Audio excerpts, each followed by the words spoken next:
The following is a Dark Fiction Factory production. The Black Cat and the Alien by Luke Raymer.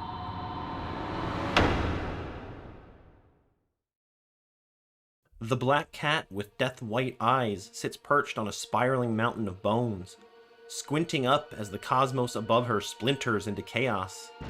The vast night sky erupts with fireballs that streak towards the tiny planet she rests on, smaller than most moons. Her back aches and twitches, but she shakes it off. No time to worry about that now. Beside her is a little ball of yarn, yellow and red and purple and blue all twisted up tightly. It's what she came here for. She can't let it get destroyed. She needs to stay with it, no matter what. As the universe around the black cat roars in thunder, one tiny trail of blue light blows past her and crashes at the base of the bone mountain, shaking everything beneath her. Her tail fattens as she peeks down and sees a sparkling blue spaceship the size of a 7-Eleven lying in ruin, smoke billowing up into the night. One of the ship's metallic doors swings open.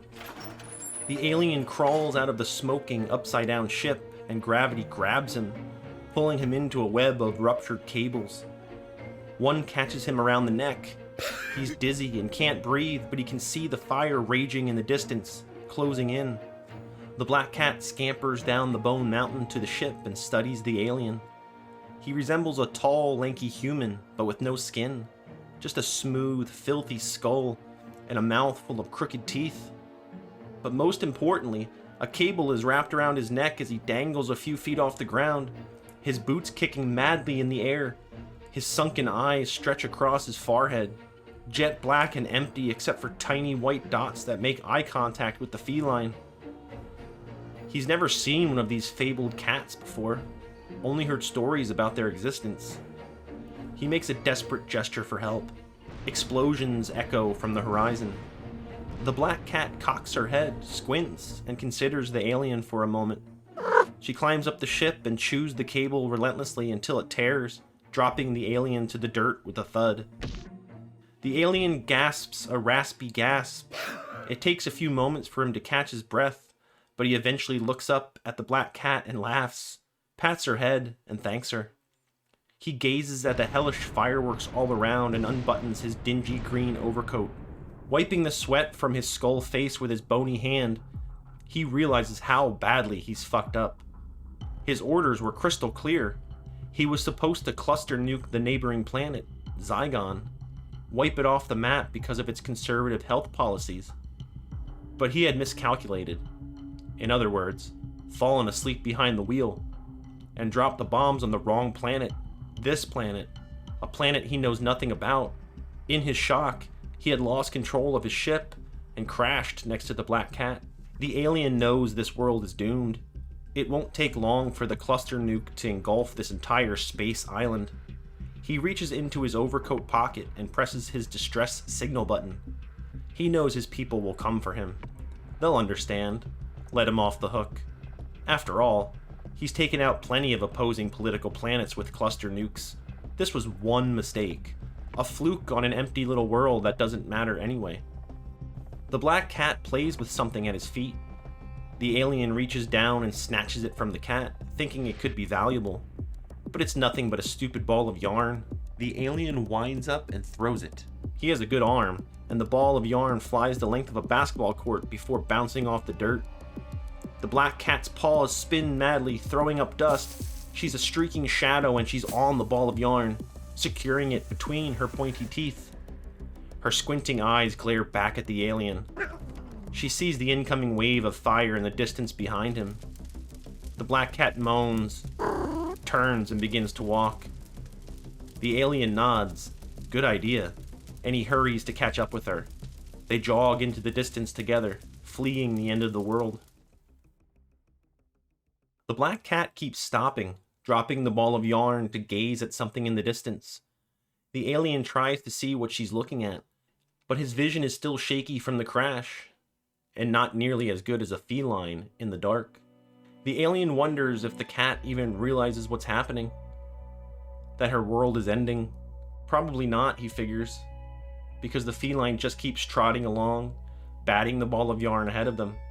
The alien presses the distress signal again and knows his people will be here any minute. He pulls his rotten green hood up over his pasty head as they reach a cliff overseeing a giant valley.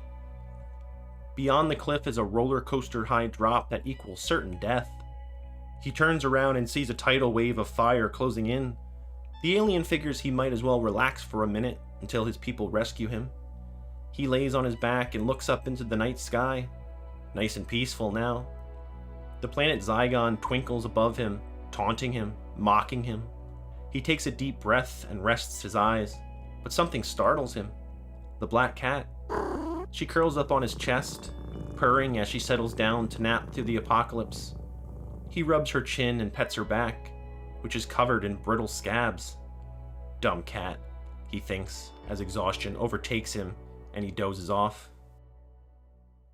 An earthquake shakes the alien awake, surrounded by an inferno. A couple more minutes and he'll be burnt toast. But there's a new sun in the sky above him now, a savior slowly descending. The alien sighs in relief. His people's ship is finally here for the rescue. He nudges the cat off his chest. She arches her back, stretches out her paws, and yawns, shaking off the catnap. The alien stands up and waves his hands towards the sky. The black cat paws at the alien's ankles. He looks down, and the cat stands on her hind legs like she wants to be held. But the alien doesn't want to look like a sissy when he boards the rescue ship. Bringing a cat along, they would surely make fun of him. Bad enough he had bombed the wrong planet. He pushes the cat away with the tip of his boot. The black cat rubs at his legs again, offering him one last chance. The alien, frustrated, grabs her by the scruff of the neck, holds her up before his bony face, and heaves her over the cliff. Dumb cat, he thinks. The alien sighs and looks up at his people's ship hovering over him. The wind from the aircraft blowing back the flames licking at the sides of the cliff. But it's a ship he's never seen before. A giant sphere with massive sculptures bulging from its exterior. Cats? Enormous cats, sculpted and painted all over the ship's surface. The brilliant lights of the cat ship bathe the entire landscape, and the alien can see in the distance now, can see what the black cat had been staring at. Towering statues of cat gods burning in the cluster nuke that he had dropped. The alien feels something bump against his ankle and jumps, startled. The ball of yarn is lit up like a Christmas tree, lifting into the air, rising towards the ship. There's a snapping sound off to his left, and the alien sees the black cat, but now she has black leathery wings jutting out of her spine, flapping beside her as she ascends from beyond the cliff. She glares at the alien as she clamps her claws around the ball of yarn, hovering in midair above him. A hatch opens at the bottom of the cat ship, and a platform descends. A couple of other cats emerge. A hulking orange longhair, and a wide-eyed calico. The black cat flies up and lands on the platform, and drops the gleaming ball of yarn before them. The other cats immediately start rubbing against her, washing the dirt from her midnight fur with their tongues. The entire ship starts rumbling, pulsing like a million cats inside, purring all at once. It's deafening. The whole universe can hear it. The felines only have moments before the hellfire consumes their ship. The orange longhair and the calico turn their eyes down towards the alien standing on the cliff, waving his arms, calling out, begging for the cats to save him. They turn towards the black cat as if waiting for her instruction. The black cat looks down at the alien, squints her death-white eyes, and turns her back on him. The last thing the alien sees is her raised tail and her butthole as the hatch closes. The cat ship takes off, and the alien is engulfed in flaming death.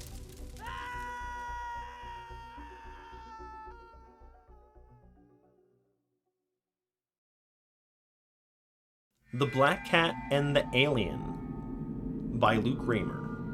Thank you for checking out this episode of Dark Fiction Theater.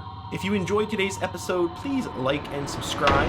For more stories and more content, check out darkfictionfactory.com, as well as here on our Dark Fiction Factory YouTube channel. Until next time, take care.